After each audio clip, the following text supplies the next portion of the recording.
Sir Lakshmi Parvati ఒక నందమూరి కుటుంబంగా ఎప్పుడు అన్నగారి భార్యగా ఉన్నటువంటి ఆవిడ ఒక అపోజిషన్ వైసీపీలో చేరినప్పటికీ మనం చూసిన మొన్న హెల్త్ యూనివర్సిటీకి రామారావు గారి పేరు తీసేసి అక్కడ రాజశేఖర రెడ్డి గారి పేరు పెట్టినప్పుడు ఆమె స్పందించకుండా అనుకూలంగా స్పందించకుండా దాన్ని సమర్థించే ప్రయత్నం చేసింది. అంతకు మునుపు చట్టసభల్లో అన్నగారి కూతురు నారా భువనేశ్వరి గారిని అనకూడని మాటలు అన్నప్పుడు కూడా ఆమె నోరు మెదపలేదు. ఈ కుటుంబంలో వ్యక్తిగా ఉంటూ ఆ కుటుంబ నాశనాన్ని ఎందుకు సార్ ఆమె కోరుకుంటుంది? అంటే ఇక్కడ మనం ఈ వీడియో నిజాలు చెప్పుకోవాలి సార్. నిజాలు చెప్పుకోవాలంటే దయచేసి ఎవరికి ఏ విధమైనటువంటి మనస్తాపం కలిగినా క్షమించమని కోరుకుంటున్నాను, కానీ నిజాలు చెప్పదలుచుకున్నాను. ఎవరు లక్ష్మీ పార్వతి? ఎన్టీ రామారావు గారి దగ్గరికి మీ తాలూకు జీవిత చరిత్ర రాస్తానని వచ్చింది. పాపం ఎన్టీ రామారావు గారు అమాయకుడు కాబట్టి ఆవిడ మాటల్లో పడిపోయాడు. ఎన్టీ రామారావు గారి దగ్గరికి వచ్చే ముందు నాగేశ్వరరావు గారి దగ్గరికి కూడా వెళ్ళింది. ఓహో, లక్ష్మీ పార్వతి. అమ్మో, తక్కువ డ్రామా కాదు. చెప్పండి మిగతా వాళ్ళతో చెప్పినట్టుగా నాతో హేమంత్ రామారావుతో చెప్పడం కుదరదు. నాగేశ్వరరావు గారి దగ్గర కూడా వెళ్ళింది. మీరంటే నాకు చాలా ఇష్టం, మీ తాలూకు జీవిత కథ రాస్తానండి. అమ్మ, నువ్వు జీవిత కథ నాకు రాయొద్దు, నాకు అవసరం అయితే పిలుస్తానులే, నువ్వు వెళ్ళు, ఆయన సరైన మనిషి వెళ్ళంటే అప్పుడు ఎన్టీఆర్ దగ్గరికి వచ్చింది. ఆవిడ జీవితం నాప్పుడు ఏమిటి? ఆవిడ చదువుకుంది కానీ సంస్కారం లేదు, నిజాయితీ లేదు, ఒక నిలకడ లేదు, చపలత్వం. ఆయన ఎవరో లక్ష్మీనారాయణ నుండి ఉండేవాడు, ఆయన కొంచెం ఏదో ఎంకరేజ్ చేశాడు. ఏదో మొత్తానికి ఏంటంటే చదువుకొని కొంత ఆవిడ చదువుకున్న చదువు నేను చదువుకున్నాను, ఆవిడ చెప్పిన పద్యాలు నేను చెప్తాను, ఆవిడకు వచ్చిన భాష నాకు వచ్చు. అంతకంటే పెద్ద భూగోళం బద్దలైపోయి తెలివితేటలు ఆవిడకేమి లేవు. అయితే ఎన్టీ రామారావు గారు 9 మాసాలు కష్టపడి, అప్పుడు నువ్వు లేవు అక్కడ, కష్టపడి అహోరాత్రాలు నిద్ర అనక, ఎండ అనక, వాన అనక, చలి అనక, వర్షం అనక, తిండి లేకపోయినప్పుడు కూడా దారి పొడుగుతా వెళ్ళి అక్కడెక్కడో తిని అలాగుండి మొత్తాన్ని గవర్నమెంట్ ఫామ్ చేశాడు.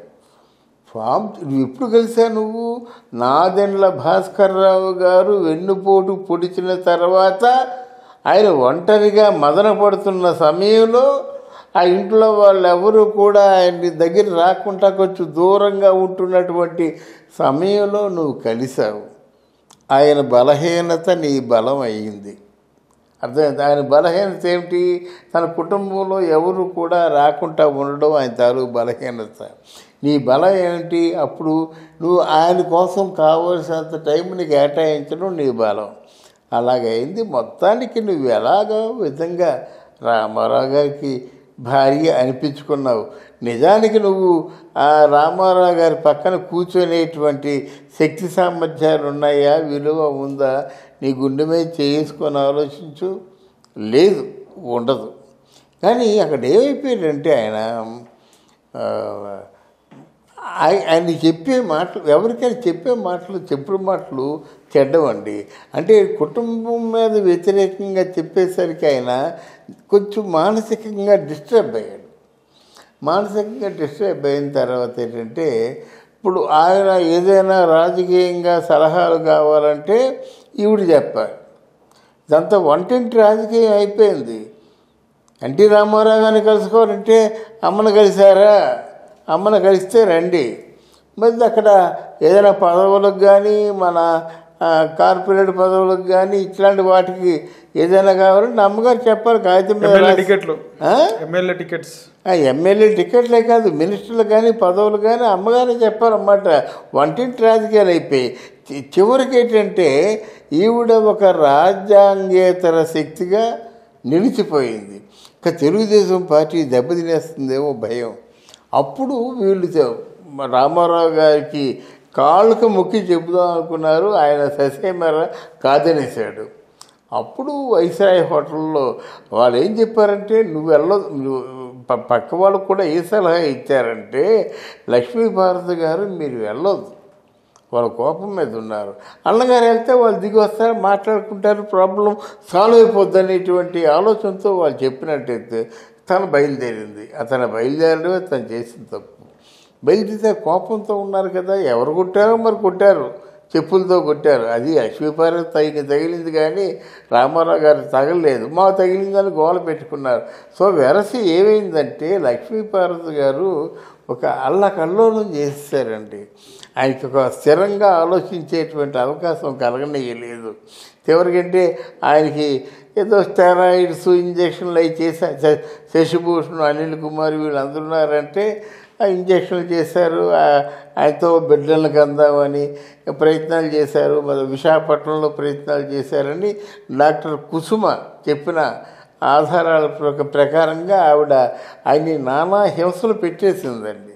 పెట్టేసి చివరకు ఆయన్ని బలవంతంగా ఆయన చనిపోయినప్పుడు కూడా తెల్లారితే ఆయన ముఖం చూసినటువంటి ఆ కుసుమ అట్లాంటి డాక్టర్స్కి ఆ ముఖం నీళ్ళ వర్ణంగా మారిపోవడం అనుమానమే వచ్చింది. ఏదో జరిగింది.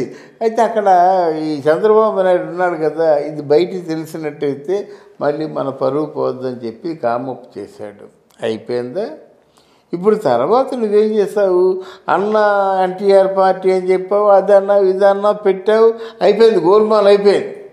నువ్వు కొన్ని పెట్లు సూట్ కేసులు పంపించావు, పంపించిన సూట్ కేసులు రాలేదు, పంపించిన సూట్ కేసులు రాలేదని నువ్వే చెప్పావు. పోన్లీ, నీకు ఉన్నటువంటి ఆస్తిపాస్తులు ఏదైనా ఉంటే బ్రతికినంతకాలం ఒకరిని చేయి చాచకుండా బ్రతకవచ్చు.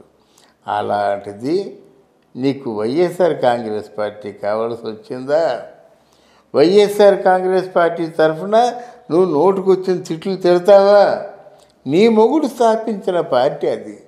నీ నిజంగా పౌరుషం ఉన్నట్టయితే ఆ మొగుడు ఆ ఎన్టీ రామారావు పేరు చెప్పుకొని అలాగా ఆ జెండా కప్పుకొని చచ్చిపోవాలి. నువ్వు ఆ జెండా కప్పుకొని, తెలుగుదేశం జెండా కప్పుకొని చచ్చిపోవాలి.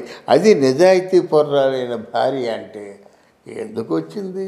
ఎంతకైనా తిడతావు అది చంద్రబాబు నాయుడిని. అంటే ఆడ చచ్చిపోతే నీకు సంతోషమేనా? అంతే కదా, ఎంతకైనా తిడతావు. ఎందుకు తిడతావు? పార్టీని నిలబెట్టినందుగా.